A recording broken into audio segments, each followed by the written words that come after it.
Olá pessoal, meu nome é Gleison e você está no Em Defesa da Fé.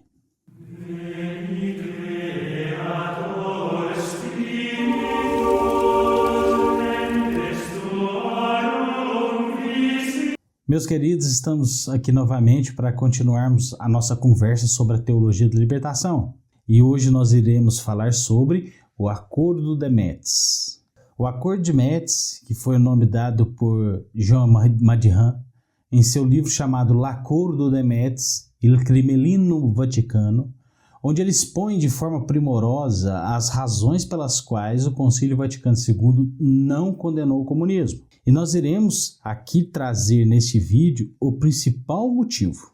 Mas antes, quero pedir para você que se inscreva nesse canal, dê o seu like, compartilhe esse vídeo com seus amigos, com seus familiares, nos grupos da paróquia, das pastorais, enfim. Compartilhe esse vídeo e nos ajude a levar a nossa mensagem para o maior número de pessoas possível, beleza? Então vamos lá. Antes de adentrar no assunto do Acordo de Metz, devemos entender o que acontecia antes do concílio iniciar. Como nós já explicamos em vídeos anteriores, o Concílio Vaticano II foi anunciado em 1959 e nos anos de 1961 e 62 iniciou-se um processo chamado de Vota, que em resumo era um processo onde os bispos do mundo inteiro eram questionados sobre quais os assuntos que eles gostariam que fossem pautados durante as sessões conciliares. Nesse processo, os bispos encaminharam ao Vaticano vários assuntos que eles gostariam que fossem tratados. E um desses assuntos, por exemplo, era a proclamação do dogma da Nossa Senhora Medianeira e Corredentora. Mas um outro assunto que chamou muita atenção e também foi muito pedido pelos bispos foi a condenação formal do comunismo. Para você ter uma ideia, 1/3 dos bispos do mundo inteiro pediram para a Santa Sé que fosse colocado em pauta a condenação formal do comunismo. É muito bispo pedindo a mesma coisa. E a lógica era qual? Era de que a questão deveria ser colocada para discussão. E se a maioria decidisse por não condenar, paciência, toca o barco, trate de outros assuntos. Mas o que aconteceu? O assunto não foi colocado em pauta. E não ter colocado em pauta a condenação do comunismo, no meu ponto de vista, foi um grande erro do concílio. Se esse assunto tivesse sido votado, eu tenho a plena certeza de que o comunismo seria formalmente condenado. É claro que nós tivemos a condenação do comunismo pela Igreja desde o Papa Pio IX. Papa Pio IX, na encíclica Qui Pluribus, de 1846, ele rechaça o comunismo com palavras fortes. E se o comunismo tivesse sido colocado em pauta, ele teria sido condenado, porque a maioria dos bispos que participavam do concílio eram bispos tradicionalistas e a minoria eram progressistas. Se aprovado, isso significaria que a Igreja, unida por todos os bispos do mundo inteiro, condenava essa ideologia miserável e com toda certeza a teologia da libertação não teria nem nascido. Mas hoje é muito fácil nós falarmos, analisarmos a situação e apontarmos esse erro. Acontece que nós nunca devemos olhar a história com os olhos de hoje, mas nós devemos sempre tentar nos colocar no lugar dos personagens históricos do período analisado. Veja, quando o Concílio Vaticano II aconteceu, a União Soviética já existia. E se você não sabe o que era a União Soviética naquele período, observe esse mapa. A União Soviética é essa que está do lado direito em vermelho, escuro. E do lado esquerdo está os Estados Unidos, em azul. E o Vaticano é esse aí em amarelinho, no meio da Itália. Bem pequenino no meio da Itália. Todos esses países em vermelho eram aliados da União Soviética e os que estão em azul eram aliados dos Estados Unidos. Por que é importante que nós observemos esse mapa? Porque ele mostra o quanto o mundo estava polarizado naquela época. Estava acontecendo a crise dos mísseis naquele período, que aconteceu em 1962. Foi o momento mais tenso entre os dois países. Naquele momento, o mundo inteiro estava à beira de uma terceira guerra mundial. E agora pense comigo, a igreja espalhada pelo mundo todo, inclusive dentro desses países alinhados ao comunismo, várias e várias obras de caridade dentro desses mesmos países, e o mundo já sabia o que o comunismo era capaz de fazer. Nikita Khrushchev já havia aberto para o mundo os casos de tortura e matança em massa praticado pela União Soviética sob o governo de Joseph Stalin. Pense bem, meus queridos, o temor que se havia de tudo descambar para uma nova guerra, muito mais destrutiva do que as duas guerras mundiais anteriores, porque agora a bomba atômica já era uma realidade. E mais, como nós vimos naquela imagem, o Vaticano não era mais do que uma pequena cidade encravada no meio da cidade de Roma, protegida apenas por um exército que contava com pouco mais de 300 guardas suíços. O temor era real, tanto pela cidade do Vaticano, quanto por todas as igrejas que estavam localizadas nos países comunistas. Então tudo isso foi colocado na balança na hora de decidir se o comunismo seria ou não pautado dentre os assuntos do concílio.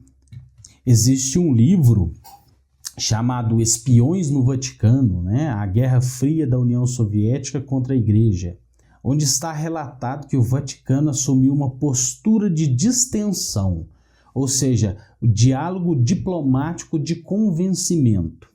E essa política teria entrado no Vaticano através de um cardeal chamado Richard Cushing, que era amigo do presidente Kennedy, que já adotava essa mesma política de distensão contra a União Soviética. E o Papa João XXIII, pensando tanto no Vaticano quanto nos fiéis católicos que viviam em países que estavam sob o jugo soviético, como a Polônia e a Ucrânia, por exemplo, tomou a posição de atuar contra o comunismo através dessa mesma política de distensão de Kennedy.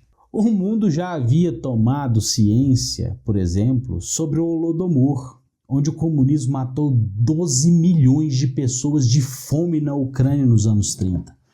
O Papa sabia que esse maldito regime era capaz de mandar matar o próprio Papa, como veio a se perceber no futuro como verdadeiro na tentativa de homicídio do próprio Papa João Paulo II, por ordem da KGB.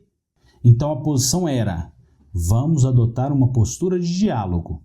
E aí surge o outro motivo que levou à não condenação formal do comunismo, que foi o Acordo de Metz.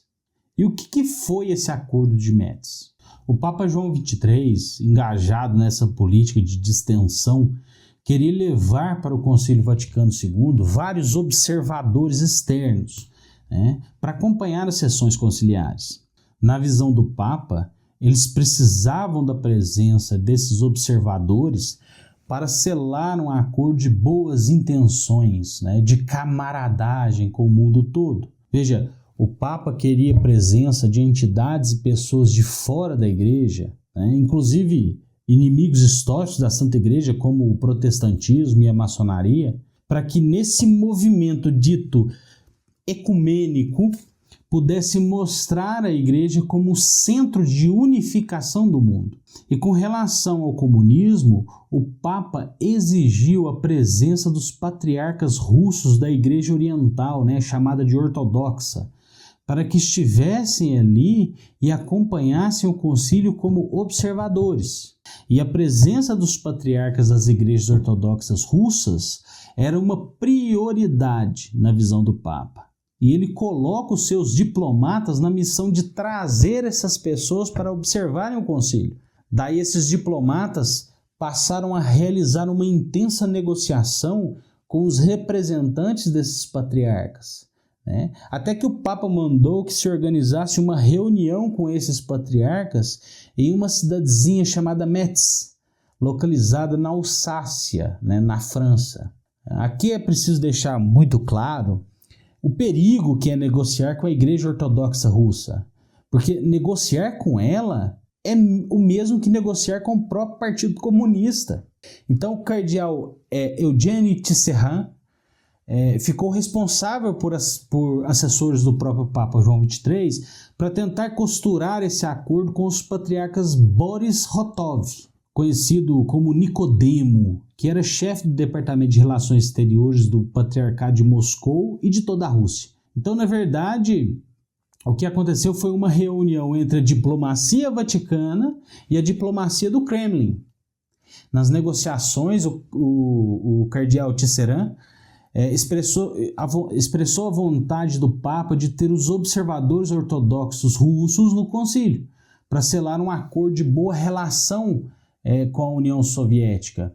E o Kremlin expressou sua alegria em mandar seus representantes como observadores, mas impôs uma condição: se a intenção da Santa Sé é a de manter boas relações com a União Soviética, o Kremlin aceitaria isso com muita satisfação, mas a Igreja não poderia em nenhum momento condenar o comunismo. O comunismo não poderia ser pauta das sessões conciliares. O assunto sequer deveria ser mencionado. Os termos do patriarca Nicodemo eram o seguinte: o concílio poderia condenar o ateísmo, poderia condenar o cientificismo, o paganismo, poderiam condenar o que eles quisessem, mas não deveriam tocar no comunismo. Se o Papa quisesse os observadores russos, essa era a condição. Diante dessa posição do patriarcado russo, o acordo infelizmente foi fechado. Daí algumas pessoas podem dizer assim: isso é teoria da conspiração, isso é baseado em mentiras. Ou perguntar: cadê as provas? Então vamos lá, meus queridos. Roberto de Mattei, que é só um dos maiores historiadores da Igreja ainda vivo, ele escreve um livro chamado Concílio Vaticano II, uma história nunca escrita, onde ele mostra documentos que estão arquivados na Biblioteca do Vaticano, onde o Papa Paulo VI afirma com todas as letras: não podemos condenar o comunismo por acordos previamente estabelecidos. Além disso, o jornal chamado France Nouvelle, do dia 16 de janeiro de 63, noticia o acordo feito pela Igreja Católica. Outro jornal chamado Le Coq, de 15 de fevereiro de 63, cita uma entrevista dada pelo prefeito da cidade de Metz a outro jornal chamado Le Lorrain, onde este prefeito destaca os esforços dos cardeais da Igreja Católica em formalizar esse acordo, e que durante todas as reuniões ele esteve presente e acompanhou toda a negociação, entre o cardeal Tisserand e o representante do patriarca Nicodemos. Depois, em dezembro de 62, um pouco antes da abertura do concílio, o acordo foi novamente mencionado pelo jornal Le Croix. Logo depois, no dia 19, o jornal Le Monde descreve a relação da Igreja Ortodoxa Russa e o Estado da União Soviética e critica o acordo feito com o Vaticano em Metz. Posteriormente, esse mesmo acordo foi citado por outros jornais, atestado por algumas testemunhas, e ninguém nunca contestou essa notícia. Fato é que esse acordo era de conhecimento dos papas João XXIII e Paulo VI. João XXIII, que solicitou a presença dos patriarcas ortodoxos no concílio, como observadores, e o Papa Paulo VI, que honrou com esse acordo e não permitiu que o comunismo fosse formalmente condenado. Então participaram como observadores no Concílio Vaticano II 8 patriarcas do Patriarcado Russo de Moscou. E com toda a certeza, todos os assuntos ali tratados foram repassados para o Kremlin. E essas informações foram preciosas para que a Rússia fizesse várias incursões comunistas contra a Santa Igreja. Meus irmãos, a história está repleta de eventos que demonstram os ataques comunistas contra a Santa Igreja. Tentativas de homicídio, homicídios concluídos, espionagem.